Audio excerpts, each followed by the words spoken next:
दिउँसो 1 बजेको कर्णाली र कर्णाली आसपासमा प्रसारण हुने स्थानीय खबरहरूको सङ्गालो पाइला न्युजिल्यान्डमा सपनाको नमस्कार।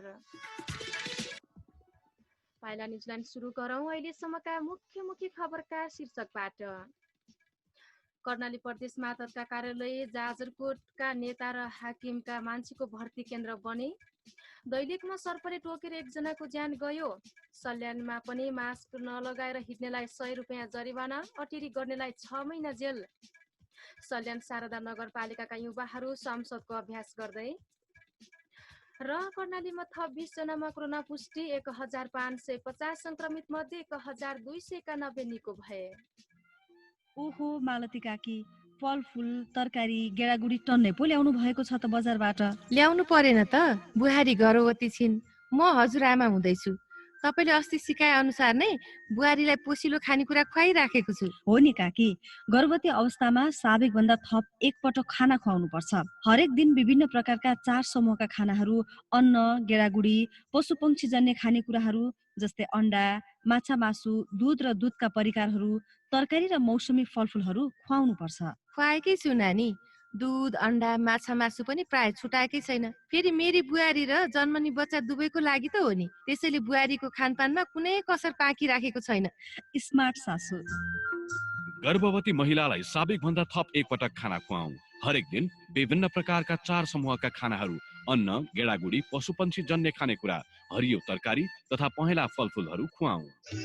सेभ द चिल्ड्रेन र पाँचतारा युवा संरक्षक मञ्चको साझेदारीमा सञ्चालित नेपाली युवाका लागि स्वस्थ रूपान्तरण परियोजनाद्वारा स्वास्थ्य कार्यालय जाजरकोट र रेडियो हाम्रो पाइलाको समन्वयमा प्रसारित सन्देश।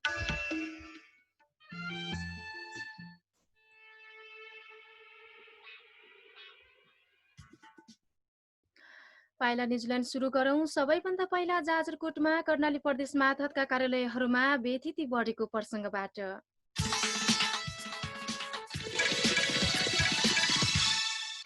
जाजरकोटका कर्णाली प्रदेश सरकार मातहतका कार्यालयहरूमा उच्च पदमा बसेका जिल्लाका नेता र कर्मचारीहरूका आफन्त भर्ने थलो बन्दै गएको पाइएको छ। राजनैतिक पहुँचका आधारमा उनीहरूका आफन्तहरूको जागिर खाने थलो बन्दै गएको पाइएको हो। 1 वर्ष अगाडि मात्र जाजरकोट सदरमुकाम खलङ्गामा जनतालाई सेवा सुविधा दिने सपनाका साथ स्थापना भएका कार्यालयहरूमा सेवाग्राही भन्दा बढी कर्मचारी देखिने गरेका छन्। कर्णाली प्रदेश सरकार मातहतका कार्यालयहरूले खासै नयाँ संरचना अनुसार सेवा दिएका छैनन्, पुरानै शैलीमा सेवा प्रवाह गरेका छन्। पशु अस्पताल तथा पशु सेवा कार्यालय जाजरकोटमा 3 जना स्थायी बाहेक 12 जना कर्मचारीहरू प्रदेश सरकारले प्रतिस्पर्धा बिनै आफन्तलाई भर्ना गरेका छन्। कार्यालयमा कर्मचारी पर्याप्त भए पनि गाउँमा पशु चौपाया बिरामी भएमा किसानले पशुको उपचार गर्न प्राविधिक पाउन नसकेको किसानहरूको भनाइरहेको छ। कार्यालयबाट पाउनुपर्ने सेवा सुविधा पनि पहुँचको आधारमा वितरण गर्ने गरिएको छ। निम्न स्तरका वर्गहरूलाई सेवा दिने उद्देश्यले स्थापना भए पनि सरकारी कार्यालयहरूमा आफन्तको वर्चस्व कायमै रहेको छ। किसानहरू बाख्रा, भैँसी नसल सुधारका लागि उन्नत जातका राँगा बोका माग गरी पशुपालन व्यवसाय गर्न चाहन्छन्। कार्यालयले माछा पोखरी, भकार सुधार लगायतका कार्यक्रममा बजेट स्वाहा गर्ने गरेको पाइएको छ। किसानको इच्छा चाहना अनुसार कार्यक्रम सञ्चालन नगरी माछा पालनको लागि पोखरी निर्माण गर्ने हो भने जाजरकोटी जनताको जीवनस्तर परिवर्तन नहुने, आत्मबल घट्दै जाने फेरि नगरपालिका 11 का भीमबहादुर आचार्यले बताउनुभयो। जाजरकोट जिल्लाको वनको अवस्था हेर्ने हो भने पनि दयनीय अवस्थामा छ। दिन प्रतिदिन जङ्गल फडानी भइरहेको छ। पालिकामा भएका कार्यालयहरूले भने वन क्षेत्रतिर चासो नदिएको पाइएको छ। सदरमुकाममा रहेको डिभिजन वन कार्यालयमा 2 दर्जन बढी कर्मचारी छन्। वनको अवस्था कस्तो छ त्यसतर्फ कर्मचारीहरूले चासो नै दिएका छैनन्। डिभिजन वन कार्यालय जाजरकोटमा 4 अधिकृत, 2 जना रेन्जर र 1 जना इन्जिनियर, 1 जना सब इन्जिनियर, 1 दर्जन बढी आफ्ना नजिकका कर्मचारी प्रदेश सरकारले नियुक्ति गरेको छ। प्रदेश सरकारबाट आएको बजेट कार्यक्रम भन्दा बढी भ्रमण भत्तामा खर्च हुने गरेको पाइएको छ। कृषि विकास कार्यालय जाजरकोटमा करिब 1 दर्जन भन्दा बढी कर्मचारीहरू कार्यरत छन्। कार्यालय प्रमुख सहित 6 जना स्थायी छन् भने अन्य कर्मचारी प्रदेश सरकारले करारमा नियुक्त गरेको छ।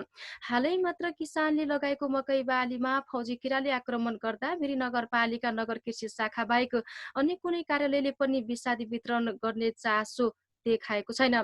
किसानको खेतबारीमा पुगेका कार्यालयमा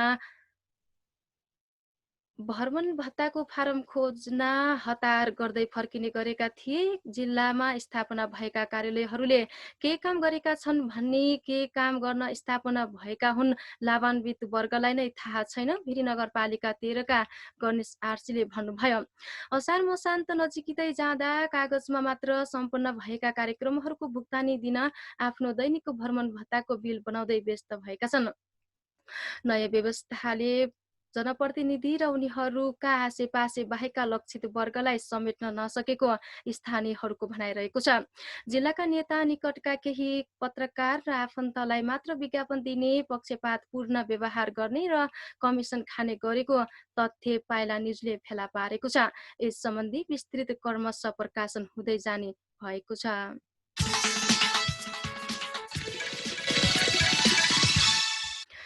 सल्यानमा मास्क नलगाएर घर बाहिर निस्किएमा जरिवाना तिर्नुपर्ने व्यवस्था गरिएको छ। कोरोना भाइरसको जोखिम बढ्दै गएको अवस्थामा आवश्यक सावधानी अपनाउँदै यसको रोकथाम र नियन्त्रणमा सहयोग पुर्याउन अनिवार्य रूपमा मास्क लगाउनु पर्ने व्यवस्था गरिएको हो। यदि कसैले घर बाहिर निस्कँदा मास्क नलगाएको पाइएमा रु 100 जरिवाना तिर्नुपर्ने व्यवस्था गरिएको जिल्ला प्रहरी कार्यालय सल्यानले जनाएको छ। साथै अति आवश्यक काम पर्दा बाहेक घर बाहिर ननिस्कन समेत आग्रह गरिएको सल्यान प्रहरी प्रमुख डीएसपी ढकेन्द्र खतिवडाले जानकारी दिनुभयो। बन्दाबन्दीको अहिलेको अवस्थामा यदि कुनै काममा घर बाहिर निस्कन परेमा अनिवार्य रूपमा मास्कको प्रयोग गर्नुपर्नेछ। यदि कोही कसैले मास्कको प्रयोग नगरी घर बाहिर निस्केको पाइएमा 100 जरिवाना गरिन्छ उहाँले भन्नुभयो। यस्तै बार कानुन उल्लङ्घन गरेर मास्क नलगाएको पाइएमा अपराध संहिता 2074 को परिच्छेद 5 को दफा 106 बमोजिम 6 महिनासम्म कैद वा 5,000 रुपियाँसम्म जरिवाना वा दुवै सजाय हुन सक्ने उहाँले बताउनुभयो। सरकारले कोरोना भाइरस रोकथाम तथा नियन्त्रणका लागि देश बन्दाबन्दी भएको 3 महिना बढी भएको छ भने मास्क लगाउन, साबुन पानीले हात धुन, भिडभाडमा नजान लगायतका स्वास्थ्य सुरक्षाका उपाय अपनाउन आग्रह गरेको छ।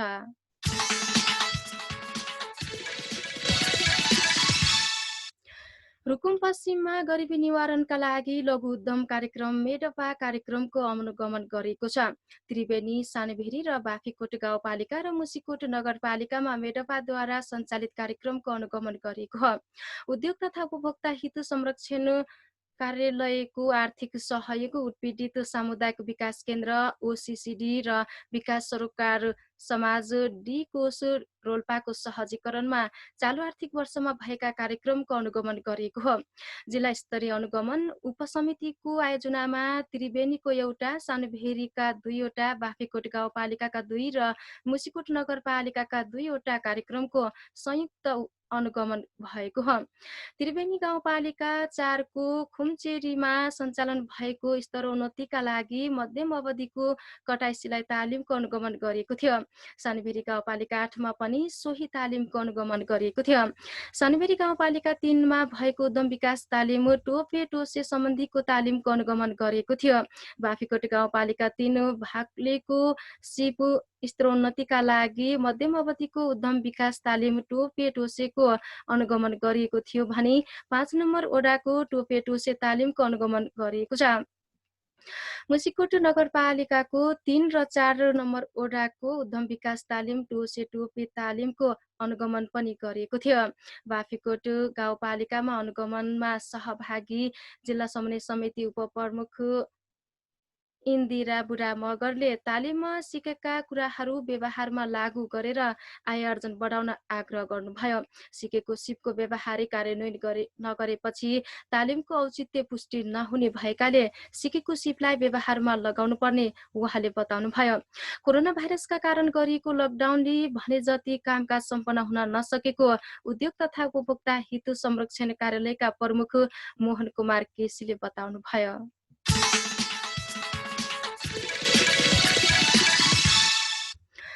दैलेखमा सर्पले टोकेर एकजनाको ज्यान गएको छ। नारायण नगरपालिका 2 कुसाडाका 19 वर्षका ललित नेपालीको ज्यान गएको प्रहरी निरीक्षक नयन बहादुर साउदले बताउनुभयो। सर्पले टोके लगत्तै विष निकाल्नका लागि घाउमा चुसेकी ललितकी श्रीमती भद्रा नेपाली पनि बिरामी पर्नु भएको छ। उहाँको दैलेख जिल्ला अस्पतालमा उपचार भइरहेको छ।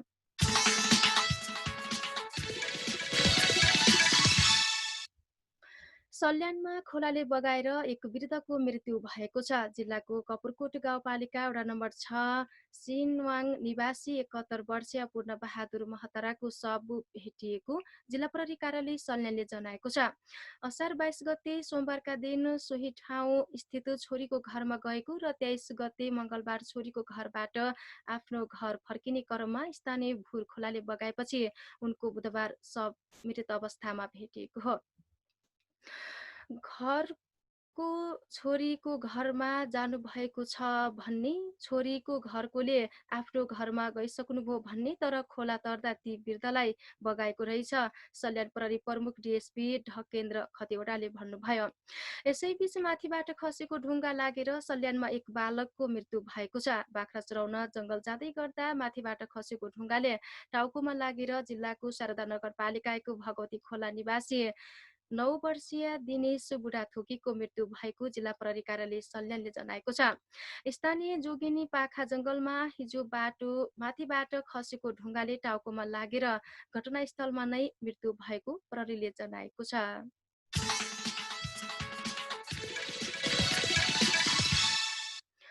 सल्यान शारदा नगरपालिकाका युवाहरूले संसदको अभ्यास सुरु गरेका छन्। भविष्यमा युवाहरूले नै नेतृत्व गर्ने भएकाले त्यो क्षमताको जग निर्माण गर्नका लागि युवाहरूले संसद भवनको जस्तै गरेर बुधबार खलङ्गाको बाल मन्दिरमा अभ्यास गरेका हुन्।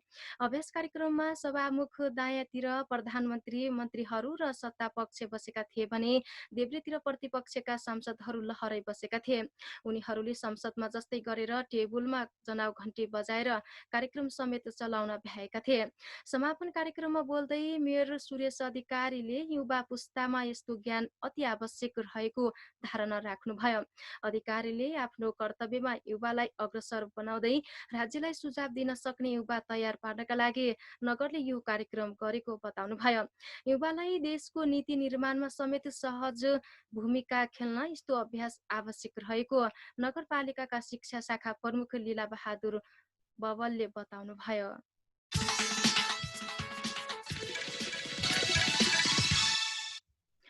र बुधबार कर्णाली प्रदेश अस्पतालमा कार्यरत 2 चिकित्सक र 2 स्वास्थ्यकर्मी सहित थप 20 जनामा कोरोना पुष्टि भएको छ। हिजो साँझसम्मको प्राप्त जानकारी अनुसार कर्णाली प्रदेशमा संक्रमितको संख्या 1550 पुगेको छ। कोरोना पुष्टि हुनेमा सुर्खेतका 13 जना, दैलेखका 5 जना र मुगुका 2 जना रहेका छन्। सुर्खेतका 13 जना, दैलेखका 2 जना र मुगुका 2 जनालाई प्रदेश अस्पताल सुर्खेत पशुपक्षी रोग अन्वेषण प्रयोगशाला सुर्खेतमा परीक्षण गरिएको हो। यस्तै दैलेखका 3 जनालाई कर्णाली स्वास्थ्य विज्ञान प्रतिष्ठान जुम्ला, कर्णाली स्वास्थ्य विज्ञान प्रतिष्ठान जुम्लामा PCR परीक्षण गरिएको थियो। 1550 संक्रमित मध्ये 1291 जना कोरोना मुक्त भई घर फर्किसकेका छन्। बाँकी 253 जना संक्रमितहरू प्रदेशका विभिन्न अस्पताल तथा स्थानीय तहले तयार गरेका आइसोलेसनमा उपचार भइरहेको सामाजिक विकास मन्त्रालय स्वास्थ्य सेवा महाशाखाका प्रमुख डाक्टर लक्ष्मी नारायण तिवारीले जानकारी दिनुभयो। कर्णाली प्रदेशमा कोरोना संक्रमणबाट 6 जनाको मृत्यु समेत भइसकेको छ।